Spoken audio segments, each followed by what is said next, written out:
Hi, it's Mrs. Bengiovanni again. I'm going to be taking you through the nervous system today. And basically, we're going to be taking a look at the functional part of the nervous system, which is the neuron. The function of the nervous system can be broken down into three main portions. You have sensory, motor, and integration. All of these work together to help your body to maintain homeostasis. Your sensory input is going to recognize changes in the internal and external environment. So these are your different senses or sensory receptors that are inside of your body. There's mechanoreceptors that will sense changes in vibrations. There's chemoreceptors that will sense changes in chemical output or chemicals that get put into the body. So the first thing that has to happen is there's got to be some kind of sensory input that will recognize what is going on in the body. Then your central nervous system, which is your brain and spinal cord, are going to have to interpret that data that it just collected. So it's going to interpret what's going on with those varied conditions. We call this integration. So integration is the interpretation of what is going on. And your body is going to, or your brain is going to make decisions about what to do about that. Once those decisions have been made, then your motor output is going to occur, and here you are going to respond in some kind of appropriate manner to what is happening. Could be moving, it could be releasing a certain hormone, it could be, shivering to get your body back to a normal temperature. Whatever needs to happen, it's basically these three steps are always going to be occurring, and most of the times that we're talking about homeostasis and feedback mechanisms. One of the easiest ways to experience those different functions that we just talked about in the previous slide is through something called a reflex arc. So reflex is just a predictable response that is going to occur to stimuli. And in every reflex arc, there's these set reactions or things that are going to happen. So the first thing that has to happen is a sensory receptor has to be stimulated. So here we have number one, and we're going to somehow, so that could be a pain receptor. Let's say you put your hand on a hot stove, you're going to feel pain. Well, how is your body going to react to that? So from that sensory receptor, we're going to send a nerve impulse down what we call a sensory nerve. So this is connected to the sensory receptor, and it's going to send that information all the way into your brain or spinal cord. Okay, so this picture constitutes your CNS, which is your central nervous system. This is actually a picture of your spinal cord, but it could be in the brain. You have an interneuron that is there that is going to then communicate that information over to a motor neuron. And I always remember motor neurons make things happen, and I think of motors make cars go. So an impulse is going to get sent down the motor neuron to an effector organ, and an effector organ is going to make something happen. So if you put your hand on a hot stove, you're going to feel the hot pain, or the pain from the heat, right? You're going to send an impulse up your arm into your spinal cord. The appropriate motor nerves are going to be stimulated, which will then tell your arm muscles to move your hand away. And this all happens in a fraction of a second so that you can avoid injury. The neuron is the functional unit of the nervous system. It is the cell of the nervous system, and they have very distinctive structures to them that allow them to perform their functions. So in every neuron, you are going to have a cell body, just like any cell. So in your cell body here, you're going to have your nucleus and all the different cell parts that make the cell a cell.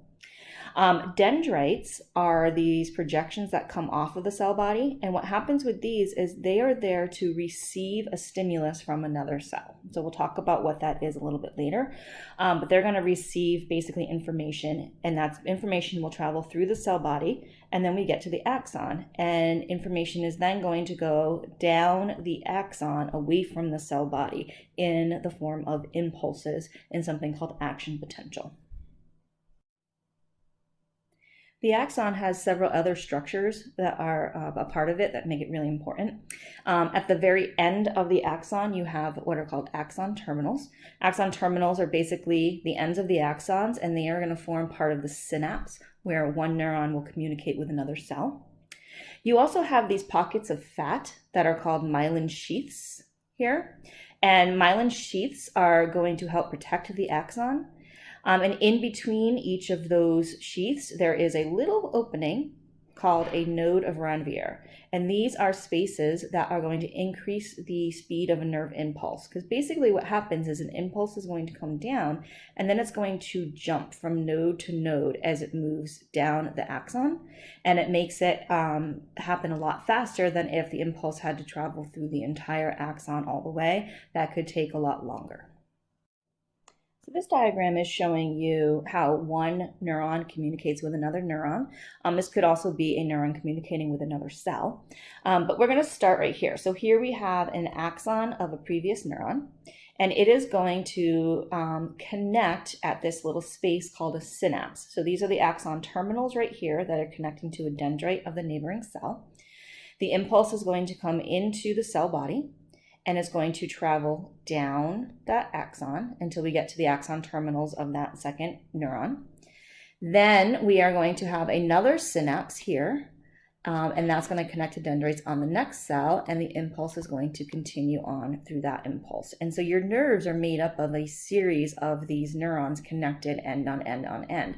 Your brain and spinal cord are also made up of specialized versions of these different kinds of neurons. So I'm going to now talk a little bit more about the synapse, which is that junction between two neurons. So it is where the axon terminal of one neuron is going to meet up with another cell. And this, a lot of times we're going to talk about it being at a dendrite, but it could also be at a muscle, it could be at a gland. Any cell that needs to do something, you can have a synapse there. An important part of a synapse are special chemicals called neurotransmitters. These chemicals are going to get released from the axon of the cell that is sending the information, and that way that cell can get, or that information can get sent to the next cell. So at a synapse, the first thing that has to happen is an impulse is going to travel down the end of an axon terminal. So here we have the axon, the impulse is being sent down that particular axon to this end of this terminal. Once that impulse is there, neurotransmitters are going to get released into the synaptic gap. So we have all these little chemicals in here that are neurotransmitters, and their job is to come over here and bind to receptors that are on the next cell. Once threshold has been reached, which means a minimum number of receptors have been bound, the last thing that's going to happen is ion channels are going to open, and that is going to allow positively charged ions in the form of sodium to enter into the cell, and that is going to cause something that we call action potential. So a nerve, when it is not sending or receiving information, is at something that we call resting potential. A cell that is at resting potential is like our picture number 1 over here. And if you look kind of closely in here, you can see that you have positives on the outside, and that is in the form mostly of sodiums that are on the outside, and there is some potassium out there.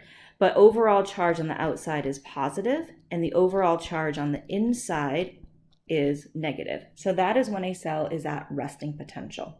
So we're positive on the outside, more positive on the outside, and more negative on the inside. So that is when a cell is in its resting stage and it is not sending any impulses. Once it is ready to send an impulse, we're going to go through something called action potential. In action potential, sodium ions are going to rush in, and at the same time, we're going to have some potassium leaking out. And this happens only one place at the membrane, one place on the membrane at a time, and then it moves on. And this is where those nodes of Ranvier become really important.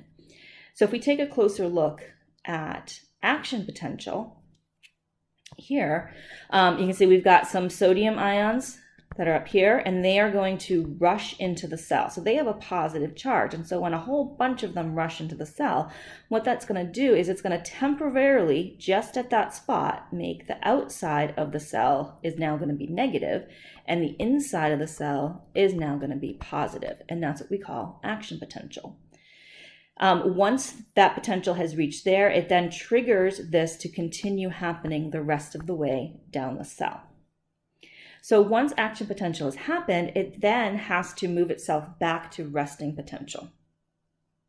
So when we go back to resting, this is where we're going to use something called the sodium potassium pump. So this is a type of active transport. And we're going to pump the sodium back out of the cell. And we're going to pump some potassium back in to try to make kind of even things out a little bit.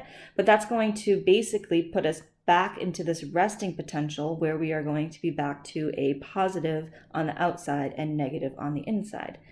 So you can take a look here, and this is our back to resting. So now we've got potassium is going to be leaking out, sodium is going to get pumped out, and that's going to put us back to being positive on the outside and negative on the inside, which was our original resting potential. And notice that the action potential has moved down the cell and it is now here, and that will continue down the entire length of the axon. But again, because of the myelin sheaths, it's able to jump from node to node, which makes the whole reaction happen faster. Finally, on this slide, we're going to take a look at how drugs can affect nervous system action. So there's two main categories of drugs. There are stimulants and there are sedatives. Stimulants are going to cause continued nerve impulses to be sent at the synapse. So the neurotransmitters are either going to be repeatedly released or reuptake is going to be inhibited.